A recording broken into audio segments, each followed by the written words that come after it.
क्रिस्तोफ जाफरालो की पुस्तक भीमराव अंबेडकर एक जीवनी जाति उन्मूलन का संघर्ष एवं विश्लेषण के पिछले एपिसोड में हमने चर्चा करी थी कि किस तरीके से जो डॉक्टर अंबेडकर हैं वो बौद्ध धर्म की दीक्षा लेते हैं अपनी दूसरी पत्नी सविता अंबेडकर के साथ।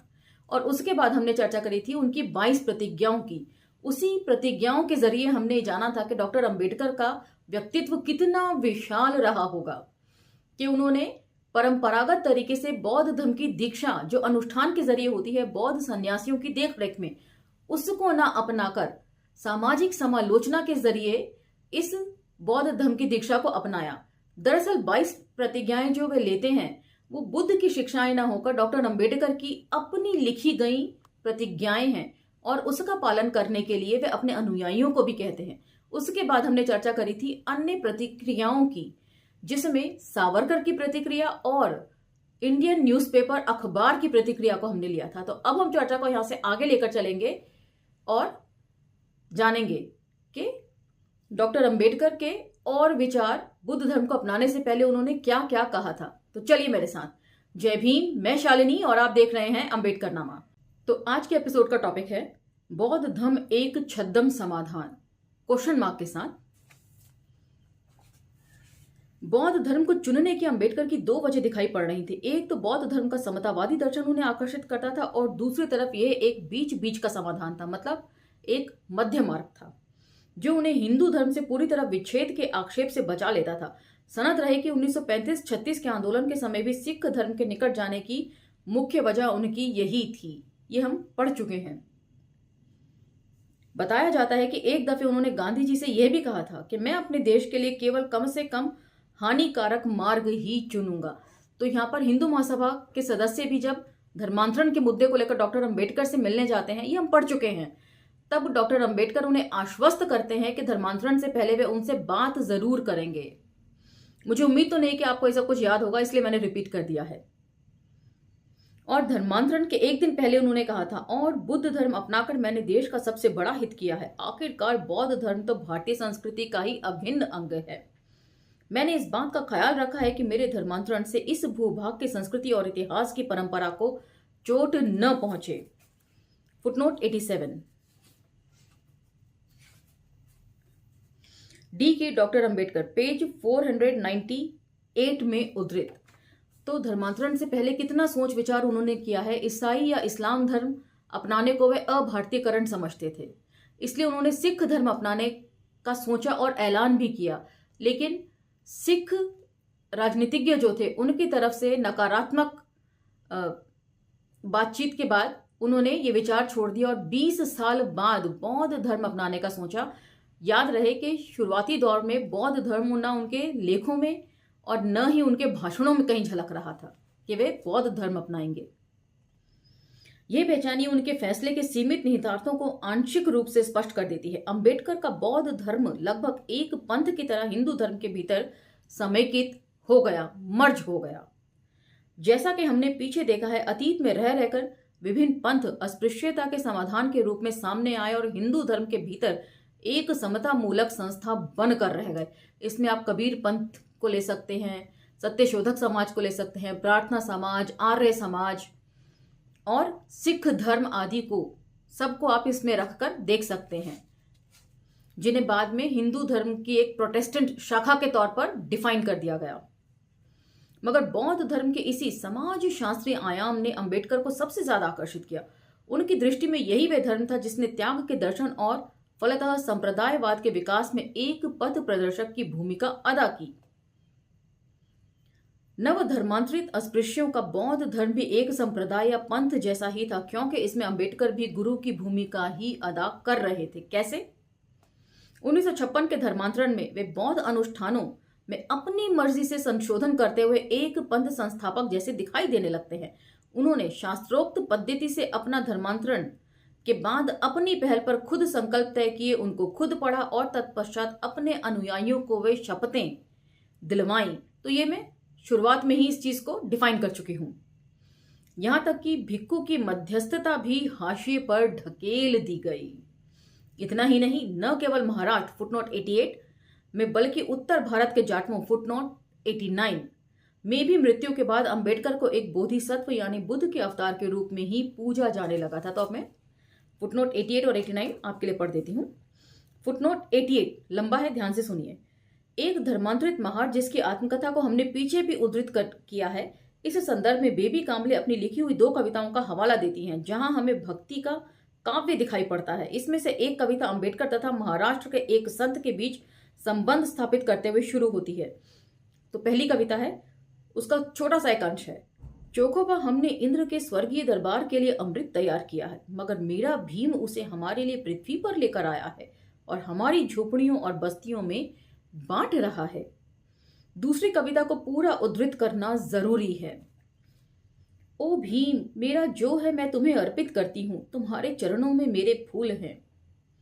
मैं अपने दुर्भाग्य की चुप्पी को तोड़ती हूं, मैं एक एक करके दुर्भाग्य की सारी चमक फूलों को अर्पित करके मैं अपने आंसुओं से तुम्हारे चरणों को धोती हूं। भीम, मेरे हृदय की अतल गहराइयों में एक ज्वाला धधकती है, उसका प्रकाश चमकता है, इस सर्व समावेशी प्रकाश में मेरा भीम चमक रहा है। Baby Kamble not to existence page 159 पर उद्धृत है ये। और फुटनोट 89 ओ लिंच की डॉक्टर BR अम्बेडकर पेज 106 पर उद्धृत है।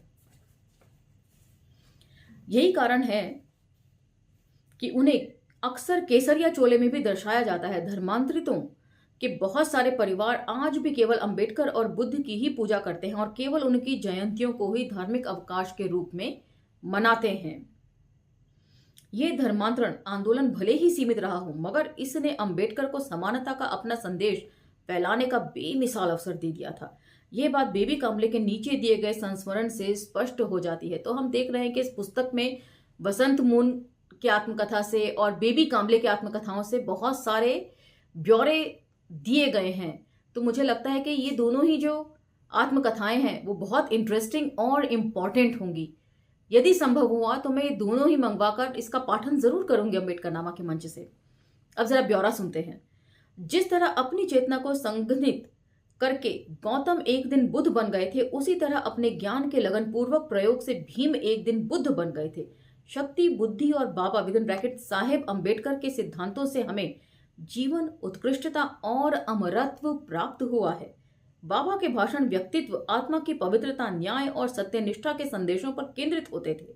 यही वह क्षण था जब हमने उनके भाषणों को समझना शुरू किया।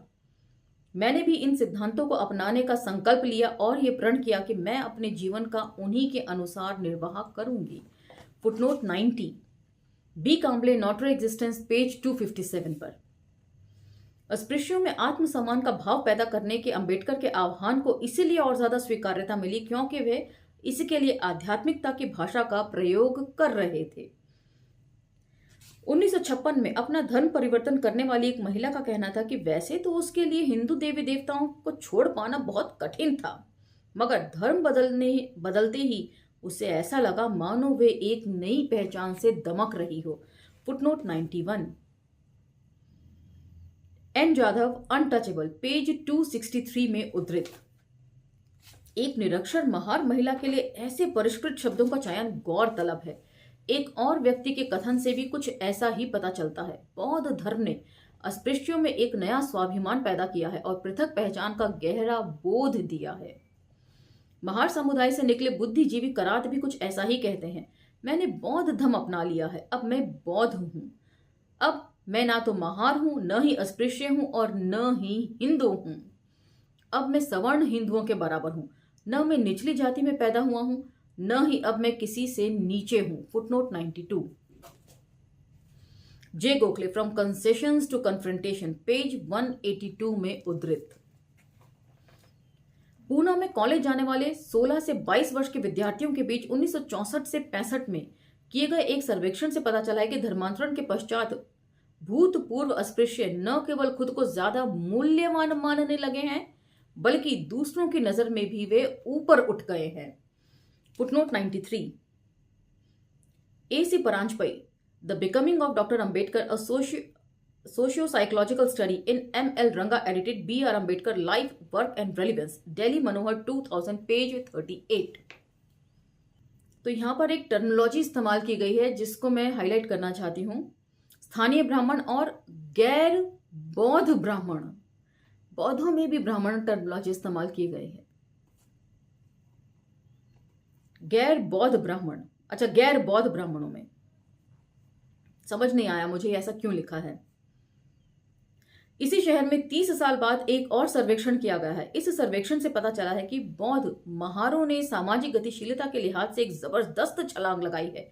जिन 270 परिवारों का सर्वेक्षण किया गया, उनके ज्यादातर मुखियाओं ने जोर दिया कि बौद्ध धर्म अपनाकर न केवल उन्होंने अपनी दूषित अस्पृश्य अतीत से नाता तोड़ लिया है, बल्कि उनमें एक नई शैक्षिक जागृति भी पैदा हुई है। फुटनोट 94।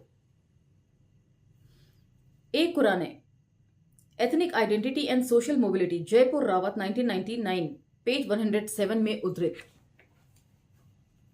फलस्वरूप जिन लोगों के साक्षात्कार लिए गए उनमें से केवल 11% ही निरक्षर थे, जबकि उनके पिताओं में 79% निरक्षर थे। उन पिताओं में से भी 63% ग्रामीण थे, जबकि उनके साक्षात्कार लिए गए उनमें से कोई भी ग्रामीण नहीं था।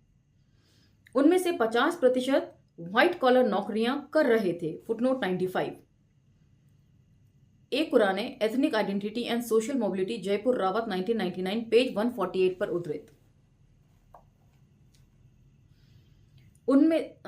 इस तरक्की से महार बौद्धों को पुरानी जातिगत बाधाओं से पार निकलने में मदद मिलती है। इन लोगों के साक्षात्कार लिए गए उनमें से लगभग आधे लोगों ने बताया कि वे अब सामाजिक रूप से भी सवर्णों के साथ बेरोक टोक उठते बैठते हैं। उनके यहाँ शादी ब्याह और दावतों में भी जाते हैं। फुटनोट 96। पूर्वोत्तर पृष्ठ 165.71।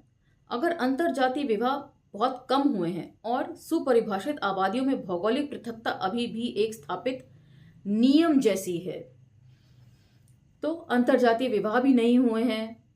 कहने का मतलब यह है कि धर्म बदल लेने के बावजूद भी जो लोगों के सोचने समझने का तरीका है उसमें कोई बदलाव नहीं आया है।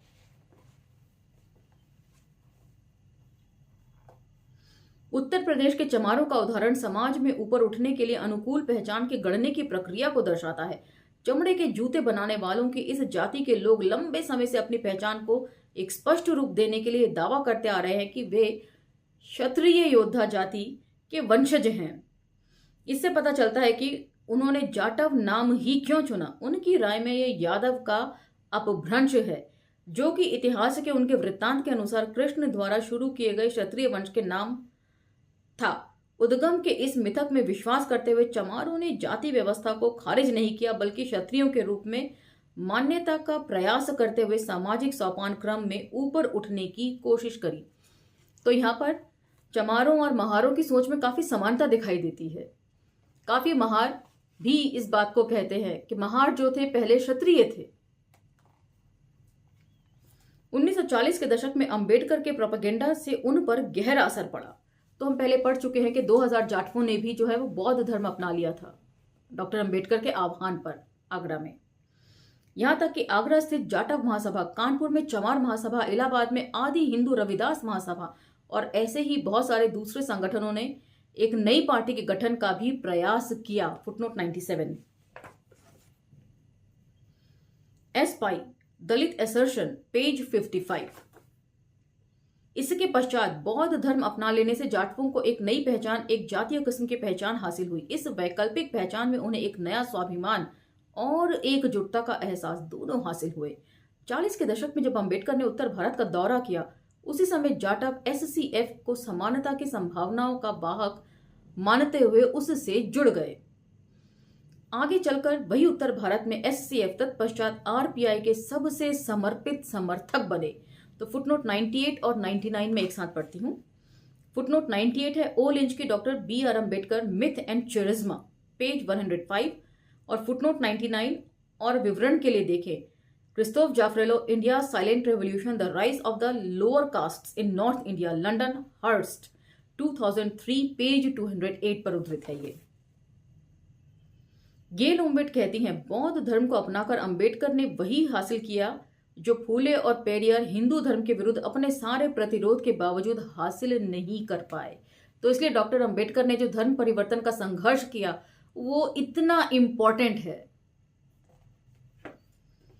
अंबेडकर ने भारत में गैर हिंदू पहचान, एक सामूहिक शक्ति और रेडिकल ऊर्जा पैदा कर दी थी। फुटनोट 100। बहुत सारे फुटनोट हैं, गेल ओम्बेड अनडूइंग द बॉन्डेज, पेज 136 पर उद्धृत।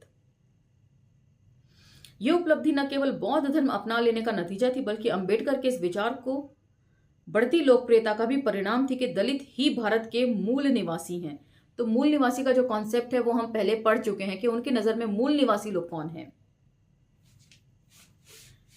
मगर मूल निवासी होने के इस उग्र दावे में वे अंध राष्ट्रवादी प्रवृत्तियां नहीं थी जो ऐसे आग्रहों में प्रायः दिखाई दिया करती हैं, बल्कि उसमें एक मुक्तिगामी ऊर्जा थी। तो आजकल जिस तरीके से अंबेडकरवादी बहुत उग्र आर्ग्यूमेंट पर उतर आते हैं, वैसा कोई भाव इस मूल निवासी शब्द में नहीं था। डॉक्टर अंबेडकर ने पहले ही डिफाइन कर दिया था कि मूल निवासी कौन थे, अस्पृश्य कौन और शूद्र कौन, तीनों को अलग अलग तरीके से उन्होंने डिफाइन किया है। मूल निवासी डॉक्टर अंबेडकर के लिए भी यहां पर आदिम जनजातियां ही थीं,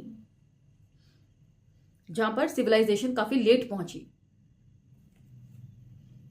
परिणाम स्वरूप महार होना गौरव का विषय बन गया था, क्योंकि ये धरती की संतान यानी कि धरणीचे का पर्याय माना जाने लगा था। बेबी कामले अपनी आत्मकथा में लिखती हैं, ये शब्द मेरी जाति अर्थात महार शब्द मेरी जाति के उन लोगों को शर्म से पानी पानी कर देता है जो पढ़ लिख गए हैं, मतलब पढ़ने लिखने के बाद अपने ही समुदाय से कटाव कर लेना। पर इस शब्द में शर्म क्यों? इसके विपरीत यही तो हमें अपने सर गर्व से उठाने को प्रेरित करता है। मैं शपथ पूर्वक कहती हूं कि मैं एक महाराष्ट्र की इसी भूमि के निवासी हूं। मैं कोई बंजारा नहीं हूं जो यहां से आई और ये भी नहीं जानती कि कहां से आई है। यही धरती मेरा घर है और महार ही मेरी मां है जो इसकी साक्षी है, क्योंकि आज भी इस देश, यह राष्ट्र विद इन ब्रैकेट महाराष्ट्र, अपना नाम महार से लेता है। तो ये भी हम इसी बुक में पढ़ चुके हैं कि महाराष्ट्र को महारों की धरती भी कहा जाता था, वहीं से उसका नाम जो है महाराष्ट्र पड़ा। महार महारों का राष्ट्र। Footnote 102 cited in G. Pointevin, The Voice and the Will, page 179। इस तरह एक गौरव जितना स्थानीय जड़ों की पुनर्व्याख्या से पैदा होता है, उतना ही एक ऐसे धर्म को अपनाने से भी पैदा हुआ है जो कि भारत के देशी लोगों का धर्म था, जैसे कि गेल ओम्बेड बताती हैं। दोनों ही मामलों में ये फूले पेरियार और अंबेडकर द्वारा शुरू की गई जाति की नृजातीयकरण की प्रक्रिया का प्रभाव था। तो आज का ये एपिसोड हम यहीं विराम देते हैं और अगले एपिसोड में हम चर्चा करेंगे कि बौद्ध धर्म अपनाने के बाद अलग अलग वर्ग समूहों पर, अलग अलग जगह पर इसका क्या प्रभाव पड़ा, और साथ ही इतनी बड़ी तादाद में जब धर्मांतरण होता है एक धर्म से दूसरे धर्म में, तो उस धर्म के अनुयायियों की संख्या पर भी जरूर असर होता ही है। अगले एपिसोड में हम इन सब चीजों के ऊपर फोकस करेंगे। तो तब तक मुझे आज्ञा दीजिए और अगले एपिसोड तक इंतजार कीजिए। लेकिन अंबेडकर ड्रामा को लाइक, शेयर, सब्सक्राइब करना ना भूलें और दूसरे अन्य प्लेटफॉर्म्स पर भी इन इंफॉर्मेटिव वीडियोस को स्प्रेड करना न भूलें। इसी के साथ मुझे आज्ञा दीजिए, मिलते हैं अगले एपिसोड में। धन्यवाद।